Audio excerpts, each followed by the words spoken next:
আচ্ছা দোস্ত, এই যে সবাই প্রেম করছে, কেন প্রেম করে? আর প্রেম করলে কি কথা বলে ওরা? আমি তো এসব নিয়ে পিএইচডি করেছি, তাই না? আমি কি করে বলবো ওরা কি কথা বলে? আরে, পিএইচডি করিসনি তো কি হয়েছে? তোকে কত মেয়ে প্রপোজ করেছে, আইডিয়া তো থাকার কথা। তুই কারো প্রপোজ অ্যাকসেপ্ট করতে দিয়েছিস? সব মেয়ে মেরে ভাগিয়ে দিয়েছিস। আচ্ছা, আমার সুখ তো সহ্য হয় না, না নিজে কারোর সাথে প্রেম করিস আর না আমাকে করতে দিস। ঠিক আছে, তাহলে আমরা প্রেম করি, চল। প্রেম আর তোর সাথে? এমনিতেই তো আমার অবস্থা খারাপ হয়ে আছে তোর বেস্ট ফ্রেন্ড হয়ে। আর গার্লফ্রেন্ড হলে আমার বেঁচে থাকতে হবে না। তুই কাউকে বিয়ে করিনি। এখন এত কেয়ার করি তো তাই বুঝিস না আমার গুরুত্ব। যখন থাকবো না তখন ঠিকই চোখের পানি আর নাকের পানি ফেলে কান্না করবি। বেঁচে যাই আমি তুই না থাকলে। যখন থাকবি না তখন বুঝবি। এখন চল, ক্লাস শুরু হয়ে যাবে। দুজনে কলেজের পুকুর পাড়ে এসে বসে আড্ডা দিচ্ছিলাম। আমি ফারদিন, তিশা আমার বেস্ট ফ্রেন্ড। দুজনে উঠে ক্লাসে চলে আসি। আর হ্যাঁ, আমরা দুজনে সেই ক্লাস 9 থেকে একসাথে পড়ছি। অনার্স শেষ বর্ষে পড়ছি দুজন। দুইটা ক্লাস করে দুজন বাহিরে এসে হালকা নাস্তা করে ফারদিনের বাইকে করে বাসার দিকে যেতে থাকি। আমাকে বাসায় নামিয়ে দিয়ে ফারদিন চলে যায়। বাসার ভেতরে আসতেই আম্মু বলে, কি রে, এত তাড়াতাড়ি কলেজ ছুটি হয়ে গেল? দুইটা করে চলে এসেছি, বাকি ক্লাস হবে না। ফাঁকিবাজি কেউ তোর থেকে শিখুক। কলেজে গিয়ে ক্লাস করতে ভালো লাগে না, সারাদিন মোবাইল নিয়ে বসে থাকতে ভালো লাগে। আচ্ছা আম্মু, আমি কি কখনো ফেল করেছি বলো তো? ভালো রেজাল্ট তো করেন নাই আম্মা চান, কোনো রকম টেনে টুনে পাশ করেন। পাশ করেছি এটাই অনেক। এত ভালো রেজাল্ট করে কি হবে? সেই তো অন্যের ঘরে রান্না করতে পাঠাবে। নাচতে না জানলে উঠান বাঁকা, ভালো রেজাল্ট করতে পারে না আর বলে ভালো রেজাল্ট করে কি হবে। আম্মুকে ভেঙচি কেটে রুমে চলে আসি। সব সময় এক কথা, চেঞ্জ করে শুয়ে পড়ি। এখন খাবারের জন্য নিচে গেলে আরো কত কথা শুনতে হবে। বাসায় এসে ফ্রেশ হয়ে খাবার খেয়ে রুমে চলে আসি। আব্বু এখনও অফিস থেকে আসেনি। আর আম্মুকে জন্মের পর দেখিনি। কাজের মেয়েটা সকালে এসে সব কাজ শেষ করে রান্না করে দিয়ে চলে যায়। শুয়ে মোবাইল টিপতে টিপতে ঘুমিয়ে পড়ি। বিকেল 4টা বাজে। হঠাৎ আম্মু রুমে এসে বলে, তিশা, একটা শাড়ি পরে নিচে আয়। হঠাৎ শাড়ি পরবো কেন? কাহিনী কি আম্মু? তোর আব্বুর বন্ধু আর তার ছেলেকে নিয়ে এসেছে, তোকে দেখতে এসেছে। আমি এখন বিয়ে করব না। দেখতে এসেছে শুধু, আর দেখতে এলে কি বিয়ে হয়ে যায়? তাড়াতাড়ি চেঞ্জ করে নিচে আয়। দেখতে এলে কি বিয়ে হয়ে যায় নাকি? এই কথার জন্য কত মেয়ের স্বপ্ন যে নষ্ট হয়ে গেছে তার ঠিক নেই। এখন কিছু বলতেও পারবো না। শাড়ি পরে নিচে চলে আসি। আম্মু আমাকে নিয়ে তাদের সামনে বসিয়ে দেয়। আমি ছেলের দিকে আর চোখে তাকিয়ে দেখি হ্যাংলার মতো আমার দিকে তাকিয়ে আছে। ইচ্ছে করছে শালার চোখ গেলে দেই। তাদের কথাবার্তা শুনে মনে হচ্ছে আমাকে তাদের খুব পছন্দ হয়েছে আর বিয়ের দিনক্ষণ খুব তাড়াতাড়ি ঠিক করবে। মোবাইলের রিংটনে ঘুম ভেঙে যায়। ঘুম ঘুম চোখে মোবাইল হাতে নিয়ে দেখি বেস্টু লেখা। তোর জন্য কি একটু শান্তিতে ঘুমাতেও পারবো না? শালা, এদিকে আমি মরে যাচ্ছি আর তুই শান্তিতে ঘুমাচ্ছিস? কেন, তোকে কি সাপে কেটেছে নাকি? নাকি ভুল হয়ে মধু ভেবে বিষ খেয়ে নিয়েছিস? কেন যে আল্লাহ আমাকে এত সুন্দর করে বানিয়েছে। এই ফালতু কথা বলার জন্য তুই আমার ঘুম নষ্ট করলি?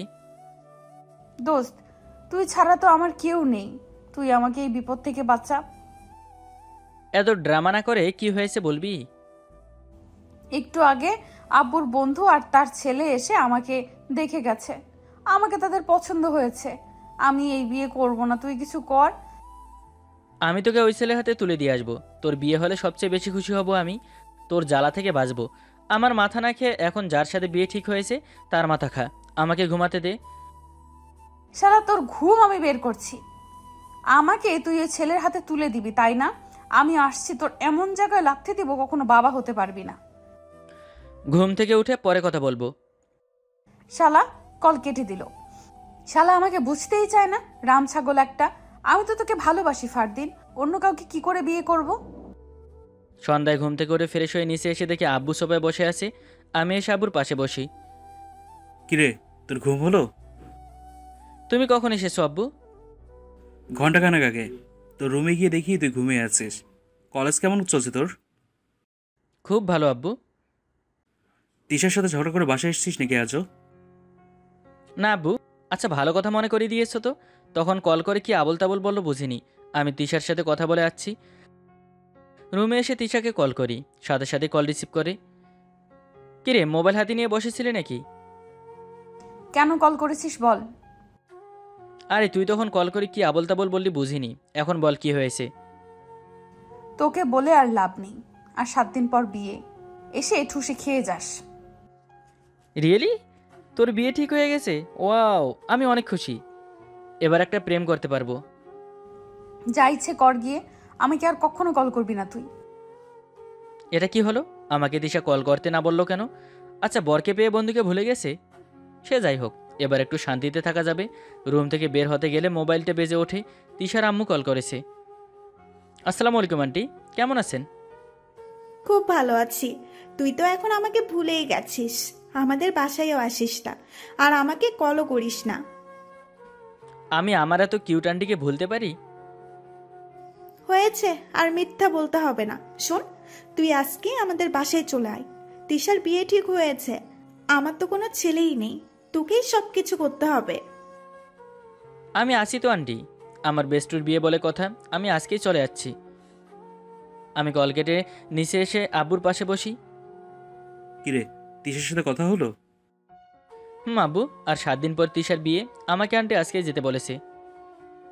এটা তো খুশির খবর। তা কখন যাবি? এখনই যাবো আব্বু, তোমাকে বলার জন্য আসলাম।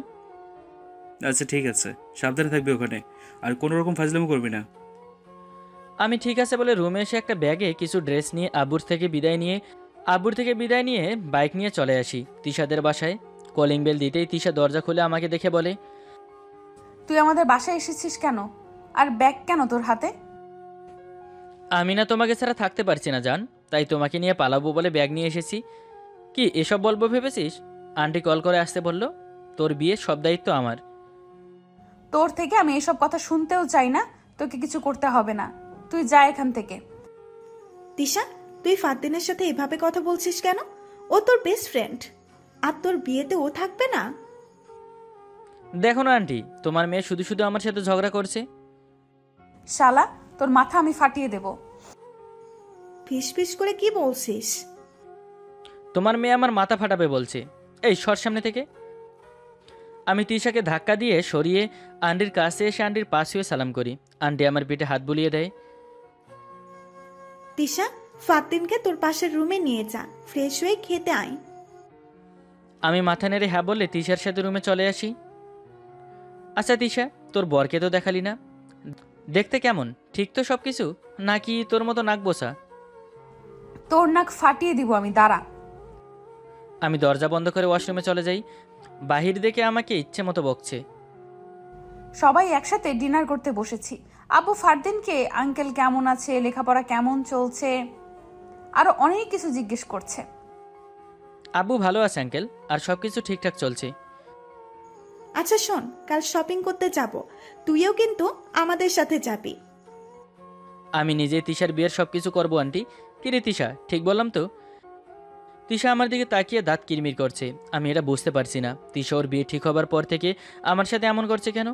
আমি কি ঘুমের ঘরে তখন উল্টাপাল্টা কিছু বলেছি? আর কিছু ভাবতে পারছি না। সবাই একসাথে ডিনার শেষ করছি। তিশার রুমে এসে তিশাকে দেখতে পেলাম না। বাসার সবখানে খুঁজলাম, কোথাও নেই। ছাদে এসে দেখি ম্যাডাম রেলিং ধরে দাঁড়িয়ে আছে। আমি গিয়ে ওর পাশে দাঁড়াতে খেয়াল করি তিশা কান্না করছে। আমাকে দেখে তাড়াতাড়ি চোখের পানি মুছে নেয়। কিরে, কি হয়েছে তোর? কান্না করছিস কেন? কিছু হয়নি, তুই এখানে কেন এসেছিস? আঙ্কেল আন্টিকে ছেড়ে চলে যাবি তাই কান্না করছিস? তোকে এত কিছু জানতে হবে না, তুই কখনো বুঝবিও না। তুই বুঝিয়ে বললেই তো বুঝি। এত বছরও যখন বুঝিসনি, আর এখনো বুঝবি না। কি হয়েছে তোর? আমাকে বলবি না তিশা? কিছু হয়নি, আমাকে একটু একা থাকতে দে প্লিজ। ফারদিন কিছু না বলে চুপচাপ চলে যায়। আমি আকাশের দিকে তাকিয়ে একটা দীর্ঘ নিঃশ্বাস ফেলি। তুই আমাকে কখনো বুঝবি না ফারদিন। তিশার যে কি হয়েছে বুঝতেই পারছি না। আমার জানতেই হবে তিশা কি এই বিয়েতে রাজি কিনা। পরের দিন সকালে সবাই শপিং করতে চলে আসি। ফারদিন, তোর যা পছন্দ নিস কিন্তু। আমি আগে তিশার জন্য বেনারসি দেখি আন্টি। তিশা বেনারসি পরবে নাকি লেহেঙ্গা? তোর আমার জন্য কিছু পছন্দ করতে হবে না, তুই তোর জন্য পছন্দ কর। আন্টি শাড়ি দেখতে ব্যবস্থা করো। আমি তিশার হাত ধরে চেঞ্জিং রুমে চলে আসি। এখানে কেন নিয়ে এসেছিস? কি হয়েছে তোর বলামায়? কাল থেকে তুই আমার সাথে ঠিকমতো কথা বলছিস না। আমি কি কোনো ভুল করেছি? তুই না বললে আমি বুঝবো কি করে? তিশা কিছু না বলে আমার ঠোঁটে কিস করে। আমি বড় বড় চোখে ওর দিকে তাকিয়ে আছি। এখনো বলতে হবে আমি চাই? আর কেন তোর সাথে এমন করছি? বলি তিশা চলে যায়, আমি ওখানেই বসে পড়ি। তার মানে তিশা আমাকে ভালোবাসে? আমি একটা স্টুপিড। তিশাকে কখনোই বুঝতেই পারলাম না। আর তিশা আগে বললে কি হতো? চেঞ্জিং রুম থেকে বের হয়ে এক কোণে বসে আছি। তিশা হাতে করে একটা নেভি ব্লু রঙের পাঞ্জাবি এনে আমার দিকে এগিয়ে দিয়ে বলে, দেখ তো এটা পরে কেমন লাগে তোকে। আগে কেন বলিসনি? তুই তো একটা গাধা, কতবার বোঝাতে চেয়েছি, তুই বুঝতে চেয়েছিস? আর আমি একটা মেয়ে হয়ে কিভাবে বলি? এখন কি হবে? তোর তো বিয়ে ঠিক হয়ে গেছে। গার্লফ্রেন্ডের বিয়ে খাবি এখন? তুই সুখী না হলে আমি যে ভালো থাকবো না। চল পালিয়ে যাই। আব্বু এসব শুনলে আমাকে শেষ করে ফেলবে। তুই কিছু কর ফারদিন, আমি তোকে ছাড়া অন্য কারো হতে পারবো না। আমি তোকে কতটা ভালোবাসি, তুই আমার কতটা জুড়ে আছিস, আমি তোকে বোঝাতে পারবো না। আচ্ছা এখন শপিং শেষ কর, পরে দেখি কি করা যায়। শপিং শেষ করতে করতে বিকেল হয়ে যায়। রেস্টুরেন্ট থেকে লাঞ্চ শেষ করে তিশাদের বাসায় চলে আসি। বিকেলে ছাদে দাঁড়িয়ে ভাবছি কি করা যায়।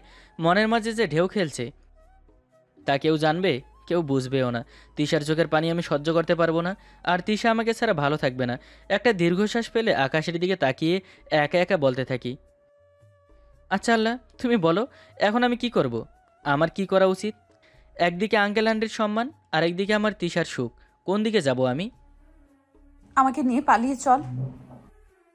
তিশা আমাকে পেছন থেকে জড়িয়ে ধরে কথাটা বলল। আমি তিশাকে ঘুরিয়ে আমার সামনে এনে বলি, তুই যদি আগে বলতি আমি আঙ্কেল আন্টির সাথে কথা বলতে পারতাম, কিন্তু এখন তোর বিয়ে ঠিক হয়ে গেছে, কি করব মাথায় আসছে না। আমি ফারদিনকে শক্ত করে জড়িয়ে ধরি। মনের মাঝে এতদিনের জমে থাকা পাহাড়টা গলে গেল। আমি জানি না তুই কি করবি, কিভাবে করবি। আমি তোকে চাই, শুধু তোকেই। আমাকে একটু জড়িয়ে ধর না। আমি তিশাকে শক্ত করে জড়িয়ে ধরি। তিশা চোখের পানি ছেড়ে দেয়। ওর চোখের পানিতে আমার বুক ভিজে গেছে। আমি ওকে ছাড়াতে গেলে ও আরও শক্ত করে জড়িয়ে ধরে। আমি আর ওকে ওঠানোর চেষ্টা করলাম না। আমার দুই চোখ জুড়ে জল। কবে আমার হবি বল না? ভালোবাসার নামে এমন করিস না ছল। তুই তো আমার জীবন মরণ, কিন্তু আমি বুঝি না তোর প্রেমের ধরন। একবার বল না, আমি কি তোর নই? তুই যখন আমাকে কিস করেছিস তখন থেকে জানি না আমার কি হয়েছে। আমার এখন শুধু তোকে হারানোর ভয় কাজ করছে। আমিও যে তোকে ভালোবাসি সেটা তখনই বুঝলাম।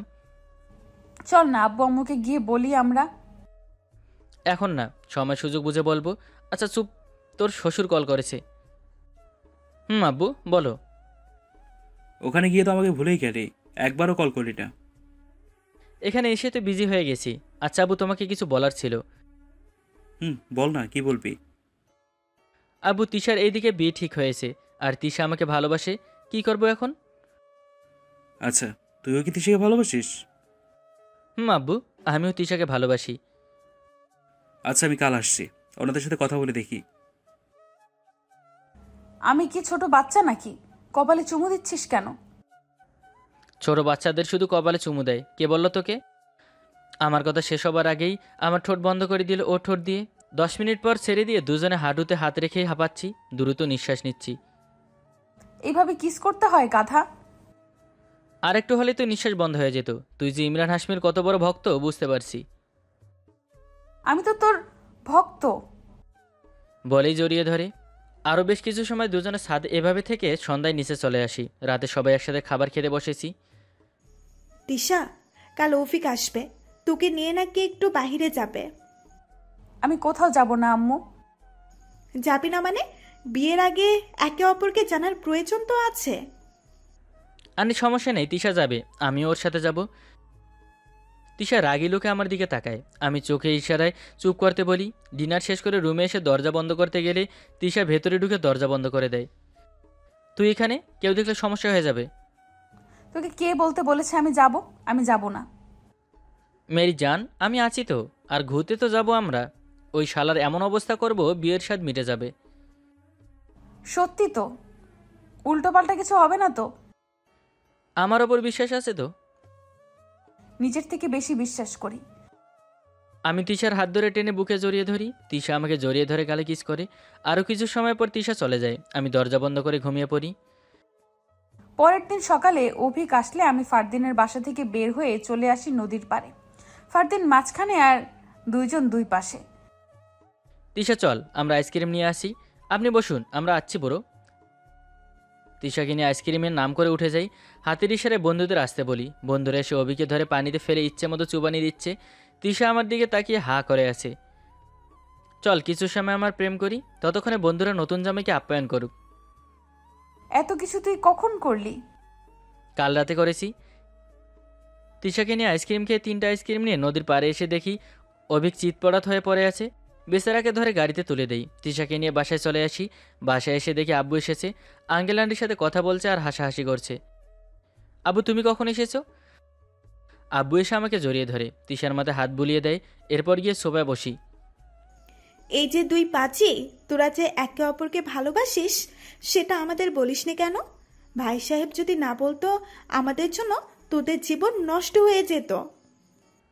আমরা দুজন গতকালই জানলাম আমরা একে অপরকে ভালোবাসি, কিন্তু আন্টি তোমাদের কষ্ট দিয়ে আমরা কিছুই করতে চাই না। আমরা সবাই রাজি, বিয়ে এই শুক্রবারই হবে। সবই ঠিক থাকবে, শুধুমাত্র পাতলো বদলে গেছে। আব্বুর কথা শুনে আমি গিয়ে আব্বুকে জড়িয়ে ধরি। তিশা আন্টিকে। পাগলি মেয়ে, আমাকে বললে আমি কি তোকে না করতাম?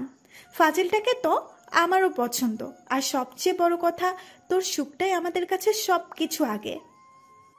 আই লাভ ইউ আম্মু। তোমরা পৃথিবীর সবচেয়ে শ্রেষ্ঠ আব্বু আম্মু। আচ্ছা হয়েছে, এবার ছাড় আর বাসা চল, তোদের বিয়ে আয়োজন করতে হবে তো। আমি ঠিক আছে বলে রুমে এসে ব্যাগে ড্রেসগুলো ভরে নেই। বের হতে গেলে তিশা আমাকে শক্ত করে জড়িয়ে ধরে। আজ আর কোনো ভয় নেই, আমরা এক হব আমাদের দুই পরিবারের সম্মতিতে। আমি তিশাকে ছাড়িয়ে ওর কপালে গালে চুমু দিয়ে বলি, রেডি হয়ে যা মিসেস ফারদিন হবার জন্য। আর সব ভালোবাসা। বিয়ে ঠিক হয়েছে আর তোর লুচুগিরি শুরু হয়ে গেছে?